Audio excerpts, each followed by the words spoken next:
Hello बच्चों, कैसे हैं आप लोग। उम्मीद करता हूँ आप सब अच्छे होंगे। आपका स्वागत है एक नए वीडियो में। आज के इस वीडियो में हम लोग डिस्कस करेंगे 12th के पेपर को। मैंने आपके लिए एक मॉडल पेपर लिया हुआ है। इस मॉडल पेपर में कुछ ऐसे ऐसे क्वेश्चंस हैं जो कि लिटरली बहुत इंपॉर्टेंट है। ये मॉडल पेपर ईयर 2023 एंड 24 का ही है।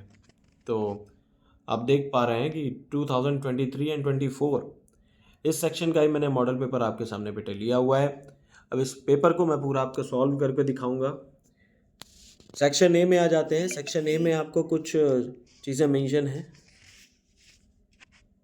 सॉरी, सेक्शन ए में आपको रीडिंग सेक्शन आ जाता है। रीडिंग सेक्शन में आपको अनसीन पैसेज गिवन है। In that unseen passage 5 questions has been mention. देखिए इसमें 5 क्वेश्चन, ये देखिए, ये 5 टोटल 5 क्वेश्चंस आपको दिए हुए हैं। नंबर की बात करें तो हर क्वेश्चन 3 मार्क्स का है। That means 15 marks for your unseen passage. इसके बाद आ जाते हैं एक ओवरव्यू लेने के बाद पेपर को सॉल्व करने की स्टार्टिंग करते हैं। सेक्शन बी में आएंगे बेटे, तो सेक्शन बी में आपको क्या गिवन है देखिए। सेक्शन बी में आ जाता है, इसमें राइटिंग सेक्शन है। राइटिंग सेक्शन में पहला आपका आ गया है फॉर्मल लेटर। अच्छा, फॉर्मल लेटर में भी बेटा आपको ऑप्शन है। फॉर्मल लेटर के भी आपके पास ऑप्शन आ जाते हैं। ऑप्शन में अगर आप देखें, आपको तीन ऑप्शन दे रखे हैं। In which only one you have to attempt. आप डिजिटल इंडिया पे कर सकते हैं, बहुत रैंडम एक करेंट टॉपिक है, इस पर भी आप बात कर सकते हैं। Joint family system, need for the year, ये भी बहुत अच्छा एक टॉपिक रहता है अपने में। फ्रीडम ऑफ एक्सप्रेशन, वैसे डिजिटल इंडिया कई बार पूछा जा रहा है, तो मैं आपको रेकमेंड करूंगा कि आने वाले पेपर में भी ये एक इंपॉर्टेंट टॉपिक हो सकता है। इसके बाद आ जाता है आपका, ये तो हो गया भाई आर्टिकल राइटिंग, सॉरी।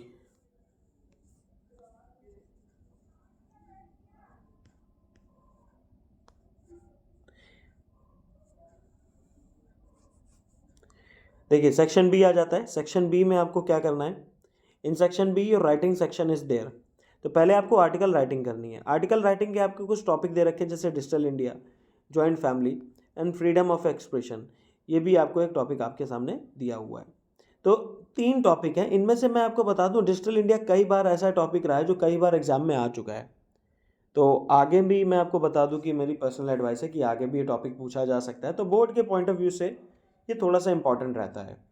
फिर आ जाते हैं आपको थर्ड पॉइंट में। थर्ड क्वेश्चन में आपको क्या गिवन है बेटे, थर्ड क्वेश्चन में आपको फॉर्मल लेटर्स लिखने हैं। ये फॉर्मल लेटर हर साल पूछा जाता है, 10 मार्क्स का आता है। अगर आप देखेंगे आपको सिंपल सीधे तौर पे आपको 10 मार्क्स मिल रहे हैं। 10 मार्क्स के यहाँ पे आप स्कोर कर सकते हो 150 टू 200 वर्ड्स में। इसको भी आप कंपाइल करिए, बहुत लंबा नहीं होगा। अब बहुत बच्चों का क्वेश्चन होगा कि सर फॉर्मल लेटर को लिखते कैसे, तो इसका भी मैं वीडियो एक बना चुका हूँ, चैनल पे अपलोड है ऑलरेडी, आप उसको देख लीजिएगा। फिर भी मैं एक उसका वीडियो का लिंक आपको दे दूंगा। आई बटन पे आप क्लिक करेगा, अभी आई बटन पे आपको यहाँ पे मैं लिंक दे दूंगा उसका वीडियो का। फिलहाल एक अगर आपको क्वेरी है कि सर अभी भी फॉर्मल लेटर का एक फॉर्मेट एक बार पढ़ा दीजिए, तो मैं छोटा सा एक फॉर्मेट पढ़ा देता हूँ आपको। बहुत सिंपल फॉर्मेट बताऊँगा बेटा, बहुत सिंपल। आपने ऐसा फॉर्मेट कभी नहीं पढ़ा होगा, अपनी लाइफ में नहीं पढ़ा है, कि स्कूल में कोई टीचर नहीं पढ़ाता यूजली। तो फॉर्मेट कोई ऐसे नहीं कि बेटे मैंने किसी बुक से देखा हो। आप अगर ध्यान से देखेंगे आपको बिल्कुल क्लियर होगा। एक बड़ा इजी सा फॉर्मेट आपको बताता हूँ, जिस फॉर्मेट को आप कभी चाह के भी नहीं भूल पाएंगे।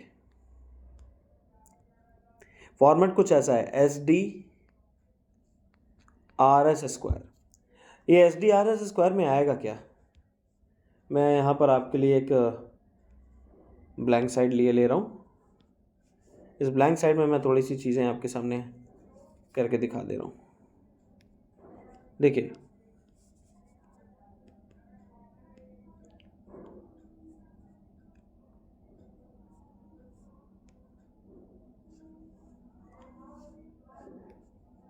इसमें क्या रहेगा आपका,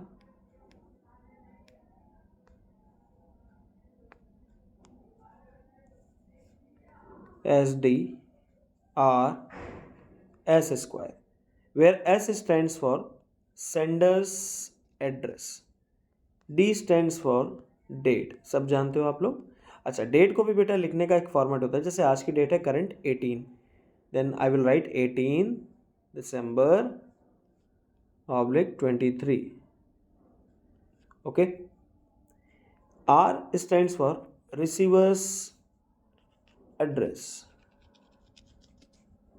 okay, S stands for subject and salutation.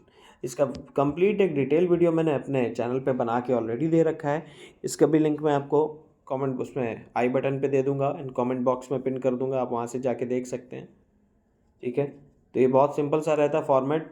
तो इस फॉर्मेट को लर्न नहीं करना है आपको, बस एक बार ट्रिक है समझ लेनी बेटा, वो क्या रहेगी, SD/RS²। जो भी चीज़ें हैं वो आपकी लेफ्ट मार्जिन से ही स्टार्ट होंगी, याद रखिएगा। अगर आप एक ये ऐसा लेटर आप लिख रहे हो, all the things starts from the left margin only. तो आपने यहाँ पे SD/RS² लिखा, इतना लिखने के बाद आपने मेन बॉडी खत्म करी, then write down your salutation, closing salutation. ठीक है, उसके बाद आपने योर्स ओबीडिएंटली एंड जो भी आपका नेम है XYZ आपका नाम, क्लियर है। सो इतना काम आपको करना होगा, आई होप क्लियर है इतना। ठीक है, आगे बढ़ जाते हैं। सेक्शन सी में देखिए आपको क्या दे रखा है। अच्छा, फॉर्मल लेटर में 2 चॉइस हैं, ये तो आपको समझ में आ गया होगा। सेक्शन बी, सेक्शन सी में अगर आ जाइए, सेक्शन सी में क्या गिवन है देखिए। सेक्शन सी में बोला है कि correct the option that answer the following question. The absence of government is called as, देखिए मोनार्ची बोलते हैं बेटा, क्या बोलते हैं इसको, मोनार्ची बोलते हैं बेटा, मोनार्ची। तो क्या बोलिएगा इसको, monarchy. First option is the right one. Okay, आ जाते हैं। द फ्रेज इंचिंग टूवर्ड्स का मतलब ये नहीं होगा कभी भी किसी चीज़ की मेजर करना, नहीं, बिल्कुल नहीं होगा। टूवर्ड्स का हमेशा मतलब निकालेंगे, देखिए ट्रिक से सीखे बेटा इसको, ट्रिक से। टूवर्ड्स का मतलब क्या होता है, किसी दिशा में। ठीक है, की ओर का मतलब होता है टूवर्ड्स, तो इसका मतलब क्या रहेगा, to move slowly in a direction. बाकी सब गलत। मैं आपको बता दूं, एक ट्रिक बता रहा हूँ बेटे, कभी भी एग्जाम में देखिएगा, एग्जाम अगर MCQ पैटर्न पे आ गया है, हमेशा उसको अटैम्प्ट करिएगा किसी एक ऐसे ट्रिक से। मतलब याद रखिएगा उन 4 ऑप्शन में से हमेशा कोई 3 ऑप्शन गलत है, ये तो सबको अंडरस्टूड होता है। तो एक ऑप्शन जो करेक्ट है उसको ढूंढने की कोशिश करिए आप सबसे पहले। तो मैं बता दूं, सबसे पहले हिंट ढूंढा करो। टूवर्ड्स का मतलब क्या है बेटा, की ओर। ठीक, तो की ओर का मतलब क्या हो, किसी पर्टिकुलर डायरेक्शन में। तो फीलिंग हो नहीं सकता, समथिंग ना, अपवर्ड नहीं भाई, अपवर्ड तो हो सकता है लेकिन मूव अपवर्ड क्यों होगा भाई, ऊपर की तरफ नहीं। तो राइट ऑप्शन क्या होगा, to move slowly in a direction. चलिए, वेरी गुड बेटा, very good. Third option is the right one. आगे बढ़ जाते हैं। द सिनोनिम ऑफ ऑडेशियस, ठीक है, ऑडेशियस का मतलब क्या होता है बेटा, ब्रेव होता है। पहले तो आपको इसके सिनोनिम्स पता होने चाहिए, इसका मीनिंग पता होना चाहिए। ऑडेशियस का मतलब होता है ब्रेव। क्या होता है बेटा, ब्रेव होता है, brave, BRAV, brave.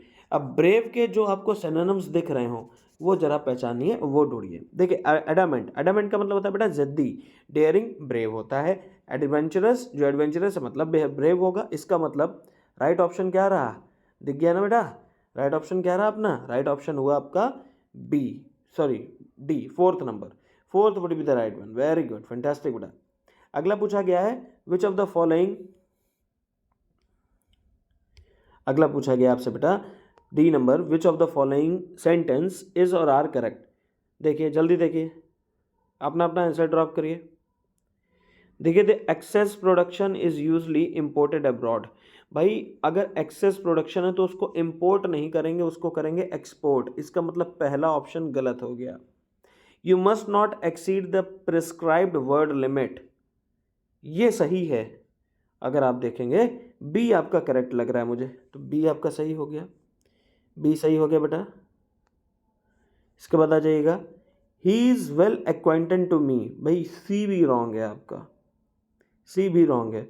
Either you go और स्टे, देखिए फोर्थ सही है। इसका मतलब ऑप्शन क्या सही हो गया, only B and D is the correct one. Very good बेटा। द एंटोनिम ऑफ सैक्रेड, बेटा एक चीज़ और ध्यान दीजिएगा, ये सैक्रेड दिया हुआ है, इसका क्या मतलब हुआ, ये सैक्रेड है बच्चे, सैक्रेड, स्केयर्ड नहीं है। मैं आपको डिफरेंस बता दूं, एक तो लिखा होता है स्केयर्ड और दूसरा होता है सैक्रेड। डिफरेंस कहाँ है, डिफरेंस है साहब A और C के प्लेस पे। अगर SCARED का मतलब हुआ स्केयर्ड, का मतलब होता है डरा हुआ होना, और SACRED का मतलब होता है इस सैक्रेड, सैक्रेड का मतलब होता है पवित्र, प्योर। तो ऐसा क्या ऑप्शन है भाई, ये हमसे पूछा नहीं गया है इसका मतलब, लेकिन फिर भी आप समझ लीजिए जब CARED आएगा इसका मतलब होता है डरा हुआ होना, और SACRED हुआ मतलब सैक्रेड। सैक्रेड का मीन्स यहाँ पे क्या हुआ, पवित्र। वेरी गुड बेटा। तो एंटोनिम पूछा, उल्टा पूछा भाई, प्योर, क्लीन और पायस, तीनों के तीनों का मतलब क्या होता है, पवित्र होना। लेकिन जो एक वर्ड आया हमारे पास, प्रोफेन, प्रोफेन, प्रोफेन बेटा, प्रोफेन। ठीक है बेटा, क्या दिख रहा है? प्रोफेन। तो प्रोफेन आपका गलत हो जाएगा यहाँ पे। सो एंटोनिम जो हुआ वो क्या हो गया? प्रोफेन। प्रोफेन गलत है। प्रोफेन का मतलब होता है जो बदनाम है। आगे देखिए, आगे पूछा गया change any one of the following into indirect speech. Indirect speech बोला गया है, ठीक है। पहला आ गया option, I said don't waste your time. मैंने कहा अपना टाइम वेस्ट मत करो। बहुत ईजी है बेटा, बहुत ईजी। याद रखना, जब भी डोंट आ जाए, क्या आ जाए मेरे बेटे? डोंट आ जाए, तो डोंट को हमेशा हम चेंज करेंगे बेटा नॉट टू से। किससे करेंगे? Not to. नोट कर लेना, बहुत काम आएगा एग्जाम में, ऐसे क्वेश्चन बहुत पूछे जाएंगे। तो क्या बनाया जाएगा? आई टोल्ड, इन्वर्टेड कॉमा हटाओगे। अब आप कहोगे सर दैट, ठीक। अगर आप कहते हो सर दैट लगाएं तो फिर क्या बन जाएगा? I said that not to waste my time. I said या I told not to waste my time, ठीक। वेल, गड़बड़ हो गया, नॉट टू में कन्वर्ट होगा। चलिए एग्जाम्पल देखें, I said don't waste your time. ये भी देखिए, क्या मुझसे कहा, एक बात कही गई कि भाई अपना टाइम वेस्ट मत करो। Is a kind of advice और नॉट? पहले बताइए, ये सेंटेंस कैसा पहचान लिया आपने? इम्परेटिव हो गया बेटे, इम्परेटिव सेंटेंस हो गया, बोलो। अगर इम्परेटिव हो गया तो इम्परेटिव के साथ इसमें हम क्या बताएं? देखिए मैंने अभी आपको समझाया ना, डोंट होगा तो किस में चेंज होगा? नॉट टू में। अब सेंटेंस हमारा बेटे इम्परेटिव है, जिसमें कि एडवाइस है, सजेशन है, रिक्वेस्ट है।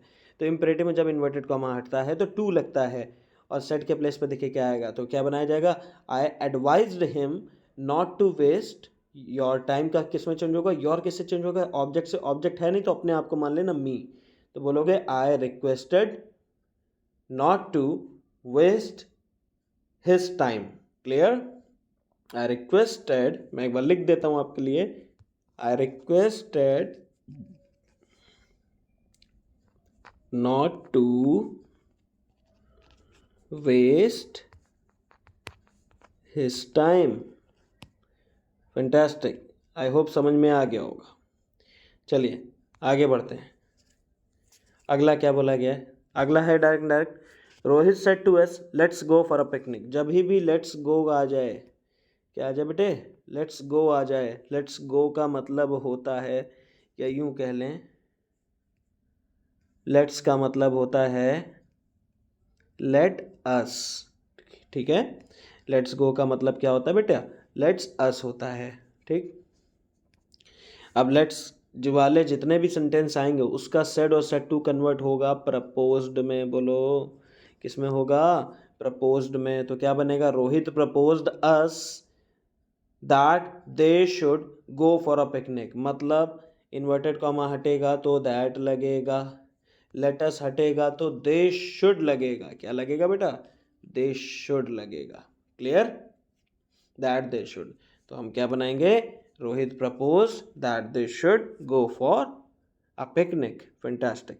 Combine any one of the following sentence as directed. I can not give you a dress my mother gifted it to me. मतलब इसको कॉम्प्लेक्स बनाना है, तो कॉम्प्लेक्स बन जाएगा भाई, बहुत ईजी है।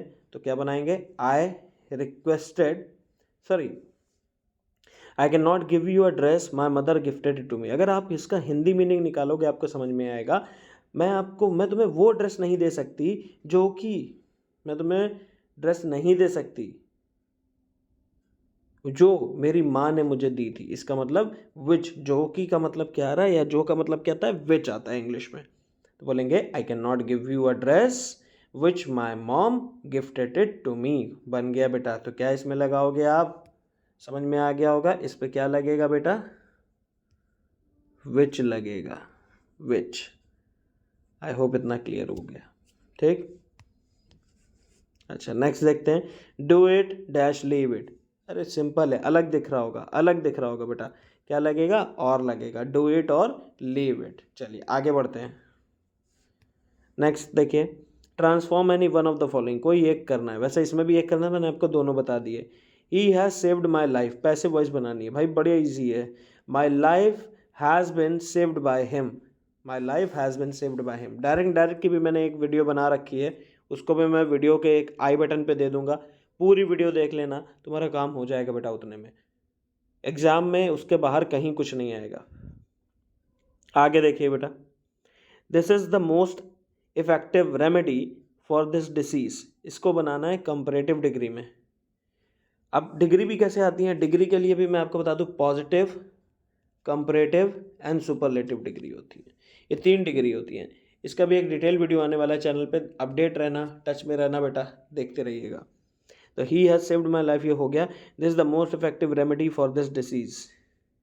तो हम इसको कंपेरेटिव है, हमें कंपेरेटिव डिग्री में कन्वर्ट करना है, तो क्या बोलेंगे, no other, this is the most effective ना, तो क्या बोलेंगे, no other disease, sorry, no other remedy is as effective as, no other remedy is as effective as this for this disease, for this disease. तो क्या बनाएंगे, no other. किससे बनाएंगे बेटे, कंपेरेटिव इसको किससे हम बनाएंगे, नो अदर से। No other remedy is as effective as this for this medicine, as this for this medicine. Clear हो गया, वेरी गुड। चलिए आगे बढ़ते हैं बेटा। अगला है, change, correct any one of the following sentence. You are senior then me. क्या गड़बड़ है इसमें बताइए, you are senior then me और कैटल्स आर ग्रेजिंग। बताइए बेटा क्या गड़बड़ है इसमें। देखिए अगला है, correct any one of the following sentence. बेटा ये भी 2 नंबर का है, अगर ध्यान से देखिएगा, ये सब्जेक्ट वर्ब एग्रीमेंट का केस है। अब इसको हम सॉल्व कैसे करें, इसको हम अटेम्प्ट कैसे करें, देखिए बहुत इजी है। You are senior then me, अब आपको मैं समझा दूं, THAN हम लगाते तो हैं कंपेयर के लिए, बट जब हम बात करें किन्हीं 2 लोगों में, जब हम कंपेयर कर रहे हो एज पे, ठीक है, या उनके, for example if there are 2 brothers, बेटा अगर 2 भाई हैं और दोनों, एक कोई छोटा है एक बड़ा है, अब इसमें हम बोलेंगे तो हम वहाँ पे देन नहीं लगाएंगे। जैसे you are taller then me, अगर आप किसी के करेक्टर स्केच पे आप बात करोगे, करेक्टर्स पे है ये, करेक्टर स्केच पे तो आप बात कर सकते हो, जैसे टॉलर के साथ देन आता है, ये करेक्ट पेयर है। बट यहाँ पर क्या बोला कि you are senior then me नहीं होगा, तो देन के प्लेस पे क्या होगा ना, क्वेश्चन यही आ रहा होगा आपके दिमाग में कि सर फिर देन के प्लेस पे क्या होगा, तो बेटा देन के प्लेस पे टू आएगा। क्या आएगा, टू। तो सेंटेंस बनेगा you are senior to me, correct है हुआ। चलिए आगे बढ़ जाते हैं बेटा। आगे देखिए, आगे बोला कि कैटल्स आर ग्रेजिंग। आपको बेटे एक बात बता दूं, कैटल्स, क्या लिखा हुआ है, कैटल्स, कैटल्स जो है नहीं होता है। अब आप कहोगे सर क्यों नहीं होता है, तो मैं आपको बताऊं बेटा, कैटल खुद में एक प्लूरल सब्जेक्ट है, एक नाउन है, तो कैटल एक ऑलरेडी प्लूरल नाउन है जिसके साथ एस नहीं लगा सकते। जैसे पर्सन, जैसे पीपल, जैसे पीपल आप कह दो, पीपल के साथ कभी पीपल्स नहीं लग सकता। इसके बाद चिल्ड्रन, चिल्ड्रन के साथ कभी एस नहीं लगता, चिल्ड्रंस नहीं कह सकते, पीपल्स नहीं कह सकते। इसी तरह आप कैटल्स नहीं कह सकते। तो आई होप आपको समझ आ गया होगा मैं आपसे क्या कहना चाह रहा हूं। तो करेक्ट ये कैसे बनेगा, इसके लिए मैं कहना पड़ेगा कैटल आर ग्रेजिंग। तो क्या हट जाएगा बेटा, यहां से एस हट जाएगा, तो आप बोलेंगे कैटल आर ग्रेजिंग। क्लियर हो गया, चलिए आगे बढ़िए। Use any one of the following pair of words in which your sentence to make the difference in their meaning clear. देखिए पहला आया मेल, दूसरा आया मेल, अच्छे से पता है MAIL जो मेल होता है वो एक कोरियर को शो करता है बेटा, ठीक। जैसे मेल बॉक्स होते हैं, अरे अपना फ़ोन खोलना, उसमें तुमको मेल आती होगी, तो वो किस में आती होगी, या तो Gmail, और एक दूसरा होता है बेटे ईमेल, है ना, Gmail और ईमेल। मेल होता है, इसमें आपको मैसेजेस, मतलब कैसे मैसेजेस, जो अपडेशन आती हैं किसी चीज़ की वो इसमें आएगा। क्लियर है। MALE मेल क्या होगा, बोलिए, ये जेंडर डिफाइन करेगा, मेल है कि फीमेल। इसके बाद आ जाते हैं बेटा, फिर आ जाते हैं बेटे टीम और टीम में क्या डिफरेंस है? ऑल्दो दे साउंड्स सेम ना, कि TEEM टीम, ये टीम क्या है? इस टीम का मतलब होता है बेटा ग्रुप ऑफ पीपल, मतलब जो सेम इंटेंशन से लोग हैं या फिर जो सेम वर्क के लिए हैं उनको हम बोलेंगे टीम, या फिर ग्रुप ऑफ थिंग्स और group of people moving with the same movement, उसको भी हम टीम बोलते हैं। बट ये टीम क्या होती है? दल हिंदी में इसको बोलते हैं दल, या फिर टीम भी बोलते हैं। क्लियर हो गया? चलिए move to the next slide.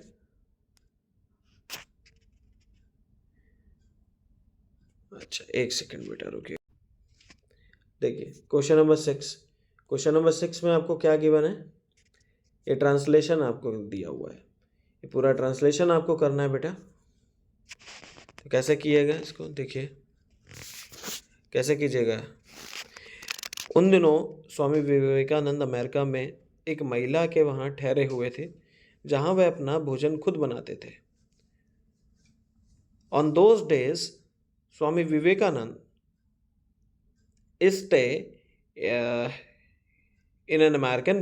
stayed in an American woman where he used to make his food by his own. एक दिन में भोजन करने जा रहे थे। One day he was going to have his food. कि कुछ भूखे बच्चे पास आकर खड़े हो गए।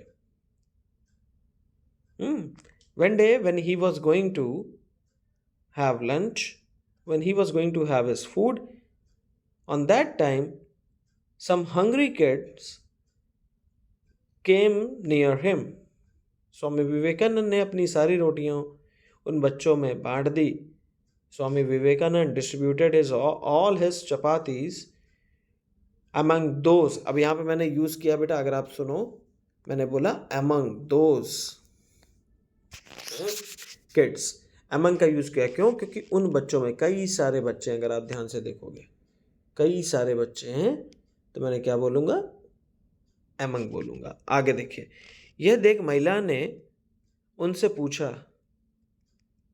अपनी सारी रोटियां बच्चों को दे दी, अब आप क्या खाएंगे? You gave all of your chapatis to the kids. Now what you would eat?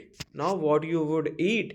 खाएंगे आप। अगर ध्यान दो, मैंने बोला what you would eat। मैं will भी तो बोल सकता था, would क्यों बोला? would मैंने इसलिए कहा क्योंकि ये स्टोरी पास्ट की है, बट इसमें जो आइडेंटिफिकेशन है खाएंगे, ये फ्यूचर की है। तो ऐसा फ्यूचर जो पास्ट का एक्शन को शो करे, उसमें आप विल नहीं यूज़ करोगे, आप यूज़ करोगे वुड। आई होप ये बात आपको क्लियर होगी, आगे स्टोरी बनाने में आपकी काम आएगी। फिर देखिए, उन्होंने मुस्कुराकर जवाब दिया, he answered with a smile, रोटी तो केवल भूख शांत करने वाली चीज़ है। द चपाती और the bread is only meant to extinguish your hunger, okay. यह मेरे पेट में नहीं तो उनके पेट में सही देने का आनंद पाने के, ये मेरे पेट में नहीं, सही देने का आनंद पाने के आनंद से बढ़कर है। ठीक है, मतलब this is more satisfying if they get the food.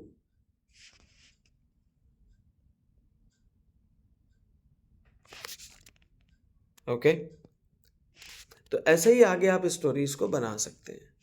ठीक, ये पूरी स्टोरी आपको बनाने को आएगी, आपके सामने स्टोरी आएगी। सेक्शन डी में क्या है? Answer the following question. Who are the inhabitants of Seemapuri? What do they do for their survival? पहला क्वेश्चन ये है। दूसरा ऑप्शन में आपको दे रखा है, who was Rajkumar Shukla? What did he do to bring Gandhi ji to Champaran? ये याद होगा आपको, इंडिगो चैप्टर से है ये बेटा, इंडिगो चैप्टर से है ये क्वेश्चन। इंडिगो से अगर आपको याद होगा, राजकुमार शुक्ला गांधी जी को बुलाने आया था और बिहार लेके गया था। He was also a farmer of Bihar, और बिहार में ही चंपारण आता है, मैं आपको बता दूं। तो सबसे पहला जो सत्याग्रह आंदोलन हुआ था वो यहीं पे हुआ था, चंपारण में। बहुत अच्छे से याद नहीं आ रहा, शायद 1815 के आसपास की बात है। आप देखेंगे तो आपको याद आ जाएगा, आप चेक कर लीजिएगा बेटा। तो कोई भी एक आंसर करिए, 4 मार्क्स का है। इसके बाद आ जाते हैं, why did mister Hamel blame parents and himself for not paying proper attention to the study of French. ठीक। एंड वाई, दूसरा आ जाता है ऑप्शन में जो आपका क्वेश्चन है वो, why was Jimmy studio a popular place for the poets. शायद ये दोनों क्वेश्चन आप कर सकते हैं, बहुत ईजी हैं। Answer any one of the following about 80 words. All we have to fear it, fear is fear itself. All we have to fear is fear itself. Justify this statement on the basis of lesson deep water. Deep water से question answer आया हुआ है। I hope आप लोग को याद आ गया होगा। क्वेश्चन आंसर मैं करके तो बेटा इसमें नहीं बता सकता। Sophie was the creator of her own disappointment, do you agree? Give reason of your answer, ये भी बेटा बहुत इंपॉर्टेंट, मैंने कई बार आपको बताया हुआ है। Read the following extract carefully and answer the following question. देखो एक छोटा सा आपको एक्सट्रैक्ट दे रखा है किसी पोम, एक पोम से, और उससे ही आपको आंसर करने हैं। जैसे, and the old familiar ache my childhood fear but all I said was we see you Amma and I did was smile and smile and smile. याद आया कौन सा चैप्टर है बेटा? My mother at 66, my mother at 66। याद आया? कमला दास poet है इसकी, इसी से क्वेश्चन आंसर है। तो मुझे नहीं लगता कि अगर आपने ये चैप्टर पढ़ा है तो आप इसका आंसर नहीं कर पाओगे, ऐसा बिल्कुल नहीं हो सकता। बहुत इजी चैप्टर है माय मदर एट 66, उसी से पूरे क्वेश्चन आंसर दे रखे हैं। 3 क्वेश्चन है, 6 नंबर आने हैं भाई, बहुत इजी है क्वेश्चन। देखिए लास्ट स्लाइड आ जाते हैं, एंड ऑफ द स्लाइड।